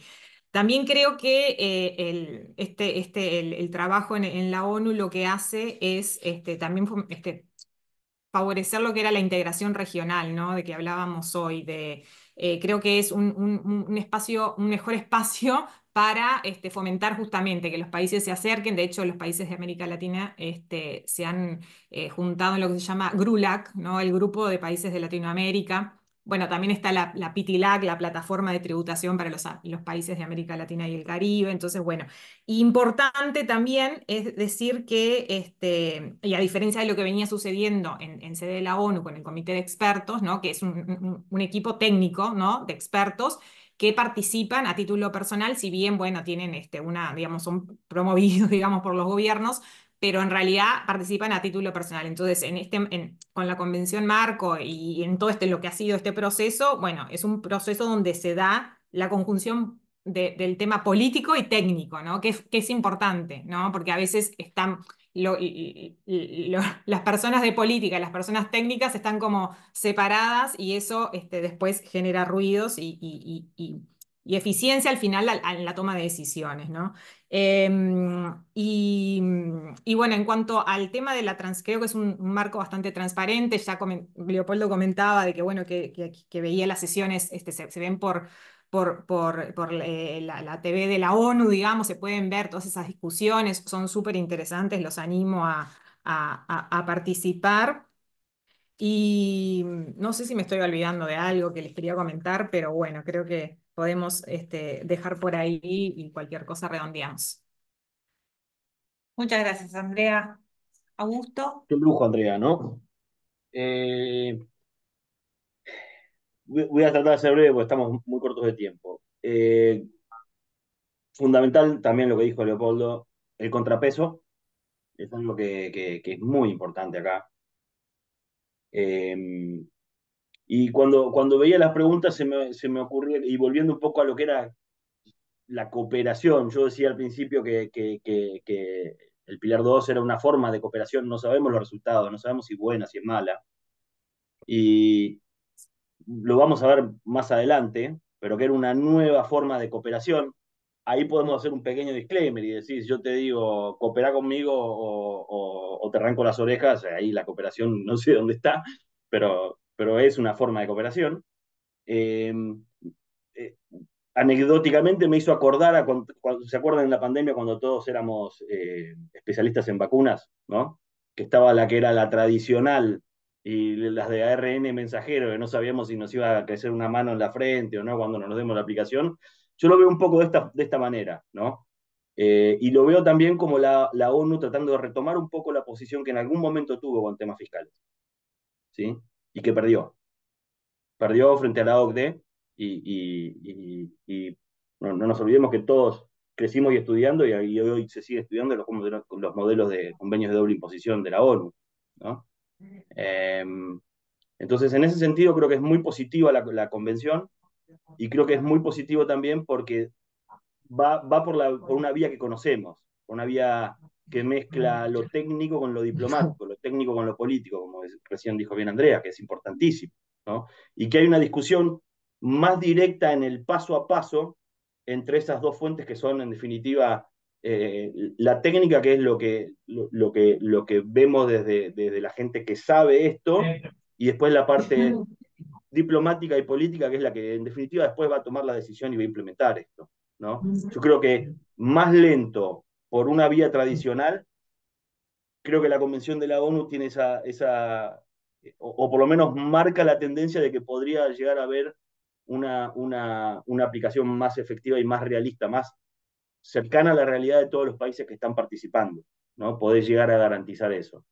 Eh, no tengo mucho más que agregar. Sí, bueno, y coincido también con las partes que, bueno, que deja fuera esta convención, ¿no? pero que dentro del propio marco de discusión son todas cosas que son perfectibles y que van a ir surgiendo y se van a ir, si llega a captar la atención de los países que hoy están concentrados en Pilar 2, ¿no? Todas esas cosas van a ser solucionadas y se van a incluir. Eh, soy más optimista en algún punto con respecto a eso. Muchas gracias, Augusto. Bueno, brevemente, no tenemos, nos quedan 10 minutos, pero hoy podemos aprovechar tres minutitos cada uno. Eh, eh, la pregunta está orientada a la posibilidad de la descoordinación en la cooperación, justamente a la luz de las distintas propuestas de organismos internacionales, o si se podrían complementar. Eh, y por ahí también alguna referencia, si no más específica, al tema de los regímenes preferenciales adoptados por algunas jurisdicciones que puedan incidir en la propuesta del Pilar 2. Para donde quieran encarar, cerramos con esto. Leopoldo, te paso la palabra. Sí, como estamos cortos de tiempo, simplemente enfocarme en la Convención Marco y tratar de entender de que la Convención Marco es un instrumento político y debe entenderse de esa manera. O sea, hay que olvidarse muchas veces, digamos, de todos los detalles. Pasa muchísimo dentro, digamos, de los diferentes ámbitos que uno se enfoca. Bueno, esto se podría haber hecho de esta manera, se podría, los protocolos podrían haber incluido esto, esto, otro. Esto básicamente es un instrumento político que representa la materialización de algo que debía pasar. Entonces, eso para mí en el fondo significa los países que participan, digamos, hoy día en Naciones Unidas de este proceso, tienen que entender tres cosas. Primero, que se necesita flexibilidad. Entender que este es un instrumento político y de esa manera, en el fondo, las posiciones que existen no tienen por qué ser extremas. Si lo que se quiere es básicamente algo que perdure en el tiempo. Lo segundo es practicar la inclusividad, no solamente hablar de inclusividad, trabajar de manera conjunta, incluyendo también a los países de la OCDE, incluyendo también a los 43 o los 44 países que se abstuvieron. Es importante el trabajo en conjunto. Aquí no se trata de decir es nosotros contra ellos, porque eso nos va a llevar básicamente a tener dos sistemas fiscales internacionales. O sea, tiene que haber un trabajo inclusivo, pero practicando la inclusividad. Y finalmente yo creo que es absolutamente importante definir el rol de las otras organizaciones internacionales, incluyendo la OCDE. Es decir, aquí no se trata de eliminar y borrar todo lo que la OCDE ha hecho, que hay que reconocerlo, es muy importante. Si uno mira, por ejemplo, los temas de precios de transferencia, yo no conozco un equipo de precio de transferencia que sea mejor que el de la OCDE. Y si uno revisa estos documentos, son a un nivel altísimo. Aquí no se trata de eliminar todo lo que se hizo, empezar de cero, se trata simplemente de saber convivir. Es decir, llegamos a un punto donde necesitamos algo distinto, pero donde también necesitamos el trabajo de los países de la OCDE y necesitamos también a la OCDE siendo parte de este proceso. Así que eso sería mi mensaje, es decir, practicar la inclusividad, definir el rol, digamos, de otros organismos y sobre todo, digamos, ser más flexibles en el debate si lo que se quiere es un resultado a largo plazo. Muchas gracias. Andrea. Sí, tres puntos ahora que me estaba tomando nota como para resumir. El tema de los protocolos que comenté, sobre todo los protocolos tempranos o early protocols, y sobre todo la cuestión esta de los servicios, tener en cuenta que los protocolos, según estos términos, estos drafting de los términos de referencia, van a ser de carácter opcional, digamos, los países van a poder optar o no. Y obviamente que si optan van a ser se vuelven vinculantes, o sea, de carácter obligatorio. Después, el tema de la descoordinación o complementariedad ha sido todo un tema en esas discusiones en el proceso de la ONU. En los drafts, en los términos de referencia, en el draft, quedó a título y se venía, eso ya venían en todas las resoluciones, en las sucesivas resoluciones, donde se dice, ahora no sé si eso efectivamente va a pasar, y ahí va a depender de la capacidad de quienes negocian y demás, de articular las distintas, ¿no? distintos instrumentos e instancias de desarrollo de distintas disposiciones, ¿no? OCDE y yo que sé, Unión Europea y demás instancias, digamos. Se dice que se va a tener, debería tenerse consideración del trabajo ya realizado en otros foros, las potenciales sinergias, las herramientas existentes y bla, bla, bla. O sea, como que eso, el deseo está, o la intención está, después hay que ver esa capacidad de articulación de todo esto. Y un ejemplo, y con esto ya termino. Ahora estamos viendo esa discusión que se está, ¿no? De la Subject to Tax Rule, de la OCDE y la Subject to Tax Rule desarrollada y votada en sede del comité de expertos, ¿no? Que una, bueno, es más amplia, otra es menos amplia. Y hay como, bueno, esas cosas pueden ser alternativas, las dos pueden ser alternativas, pero bueno, tratar digamos, de articularlas y no hacer un trabajo, o sea, distintas líneas de trabajo simultáneos y que donde no haya esa articulación, no exista esa articulación y que lleve ineficiencias, ¿no? Entonces, me parece que es posible porque pueden ser distintas alternativas que los países puedan negociar bilateralmente sus convenios, pero bueno, no verlo como decía Leopoldo, como un enfrentamiento de distintas instancias de cooperación, ¿no? Listo. Gracias, Andrea. Augusto. Corto y conciso. ¿Cuál es el futuro de la cooperación tributaria internacional?